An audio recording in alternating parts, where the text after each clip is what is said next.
Bismillah, Bismillah, Bismillah, Allah. Brothers and sisters, this summer has been a revolutionary summer. So let's have a look at some of the images from the Arab Spring.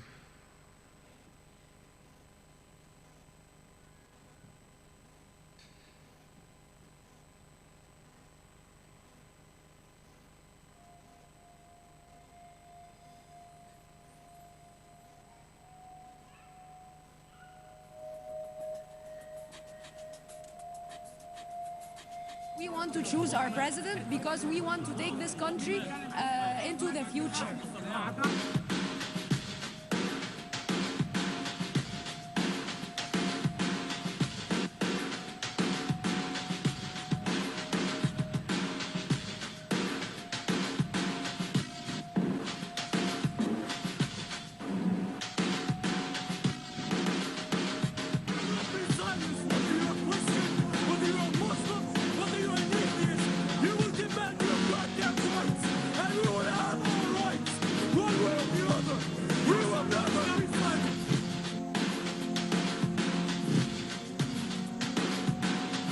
We shall overcome. Deep in my heart, I do believe we shall overcome. Though I join hands so often with students and others behind jail bars singing, we shall overcome. Sometimes we've had tears in our eyes when we joined together to sing it, but we've still decided to sing it. We shall overcome. No, before this victory's won, some will have to get thrown in jail some more, but we shall overcome. Don't worry about us. Before the victory's won, some of us will lose jobs, but we shall overcome. Before the victory's won, even some will have to face physical death. Physical death is the price that some must pay. To free their children from a permanent psychological death, then nothing shall be more redemptive. We shall overcome. Before the victory's won, some will be misunderstood and called bad names and dismissed as rabble-rousers and agitators. But we shall overcome. And I'll tell you why. We shall overcome because the arc of the moral universe is long, but it bends toward God. No lie can live forever. True trusters will rise again. You shall reap what you sow. We shall overcome. Deep in my heart, I do believe we shall overcome. That's what they've been waiting for. Hosni Mubarak has gone.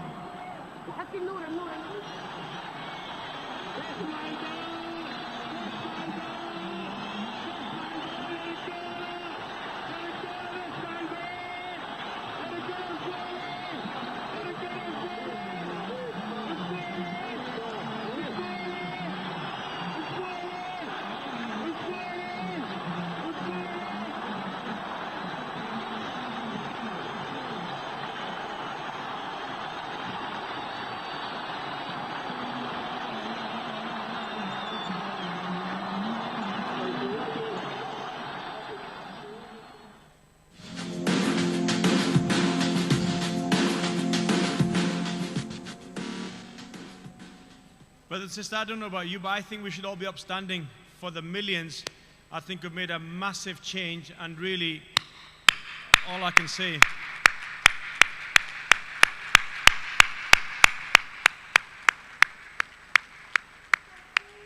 Allahu Akbar! What can you say? The actions of one man or one woman somewhere in one country could change the lives of millions of people after so many decades. Subhanallah. How do we analyze the revolution, the spring that has just gone by? It's a real pleasure for Living Islam to actually welcome our next speaker to give us an insight in what the revolution actually means. She's a writer and a researcher who's completed a master's in political science at the University of Cairo before embarking on the doctorate in political theory. She lectures at the Department of Political Science in Cairo and coordinator of the Civil Society program.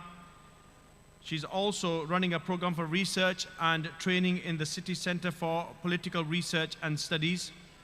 From 1995 to 1998, she was an associate researcher at the Oxford Center for Islamic Studies and a visiting researcher at the University of Westminster for the study of democracy. To help us understand the Arab Spring and the lessons from the revolution, please welcome to Living Islam, Dr. Heba Ezzat. Assalamu alaikum.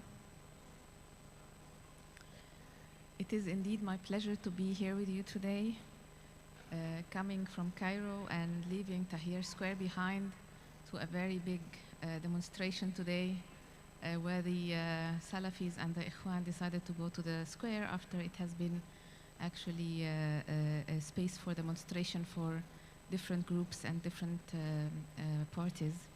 We're trying to bring people together now, and of course, as usual, people wonder who is on the square.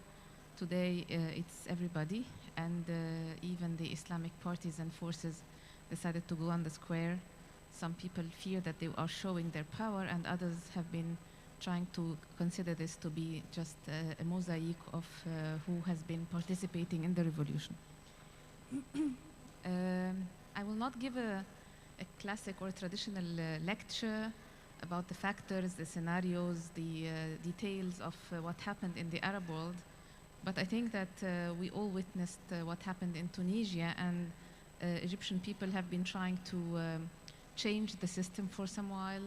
Demonstrations have been on the streets for more than a decade, and not only in Cairo and in big squares, but also in different cities, working on that change. Workers, peasants, students, political parties, political groups have been trying to do that across the Arab world. Some managed to do that in the past few months, and some are still trying and struggling. And there are definitely forces, ruling forces in the Arab world that do not wish to see the revolutions succeeding, so that they wouldn't give an example. So we are going through some hard time. It's not a spring in the sense of blooming flowers, but it's also a challenge.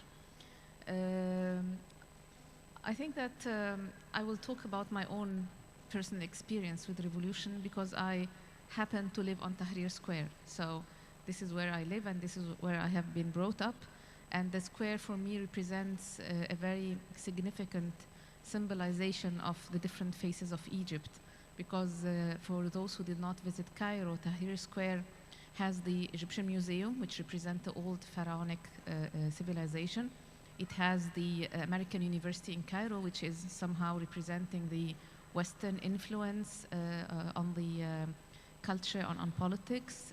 It has the biggest administrative building where all the bureaucracy offices are, most of them in Cairo, so the central ones. So it represents the Egyptian state and its bureaucracy. It has the very famous mosque of Omar Makram, so it represents also the call for prayer 5 times a day and the Islamic civilization. And downtown Cairo represents the last 200 years of architecture, which has been attempting to catch up with modernity, but at the same time, it leads to the old Cairo of Islamic monuments and Islamic mosques. So the square is very significant in the Egyptian urban space. And I think that the different spheres and the different locales that witnessed revolution tried to sort of take the square as an icon in the Egyptian case. We also looked very much with pride to the Tunisian case that time-wise came before the Egyptian case, and we have been very much following what is going on. And I've been with a Tunisian friend a few days ago, and we have been comparing notes, and there are so many similarities, though the Tunisian case is a bit different from the Egyptian one because of the development of civil society, the role of labor movements, and the different syndicates, etc., and the degree of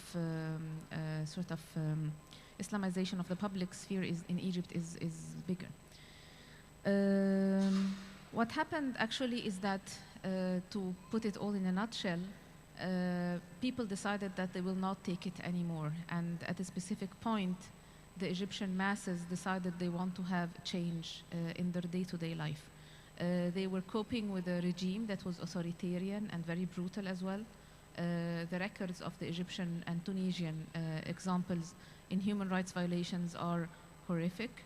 And it needed only the Bouazizi in Tunisia, who burnt himself in the public space, to sort of protest the humiliation of his dignity as a human being.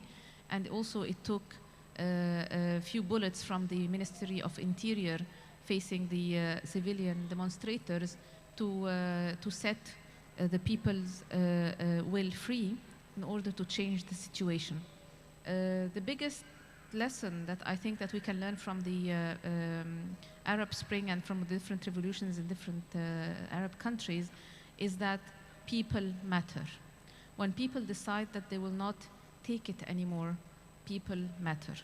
That when people go to the street in masses, even if they are facing bullets and they are facing tanks, they do matter and they do change the balance and they make a difference.